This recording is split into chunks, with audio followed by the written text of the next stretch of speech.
तर पुणे अपघाता प्रकरणात रवींद्र धंगेकरांनी पोलीस आयुक्तांवर आरोप केलेले आहे। पुणे पोलीस आयुक्तांनी अपघात प्रकरणात पैसे खाल्ले असं धंगेकरांनी म्हटलंय। एखाद्या संस्थेमार्फत चौकशी करा अशी मागणी देखील त्यांनी केली आहे। तर उद्यापासून आंदोलन करणार असल्याचा इशारा देखील रवींद्र धंगेकरांनी दिलाय।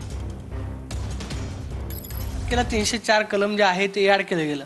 19 तारखेची प्रत मात्र अजूनही महाराष्ट्र शासनाच्या म्हणजे गृह विभागाच्या पोर्टलवरती उपलब्ध आहे।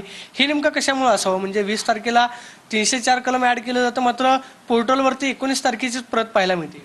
ह्याच्यामध्ये मी म्हणलो ना, तपास अधिकाऱ्यामध्ये त्रुटी होते आणि या त्रुटी फक्त पैशाच्या ह्याच्यावर आहे। ह्या सगळ्या प्रकारचा तपास हा वेगळ्या संस्थेकडे दिला पाहिजे।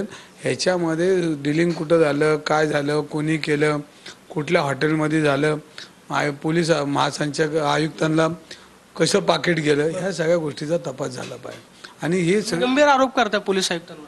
अहो, पोलीस आयुक्तांशिवाय हे होऊच शकत नाही। एवढा मोठा गंभीर 2 लोक मृत्युमुखी पडतात आणि त्यानंतर हा माणूस घरी पाठवतो। जी मुलं त्या अपघातात गेलीत त्यांचा मृत्यू शिवग्रात असताना ससूनच्या हा जो माजुरी पोरगा आणि त्याचा बाप घरी जाऊन आराम करतात, म्हणजे ही कुठली नीतिमत्ता आहे? तुमची पुढची भूमिका नेमकी काय? रस्त्यावर येणार पुणेकरांसाठी मी आणि माझ्यासाठी पुणेकर आहेत। तुषार ननावरे, मी प्रदीप कापसे, TV9 मराठी।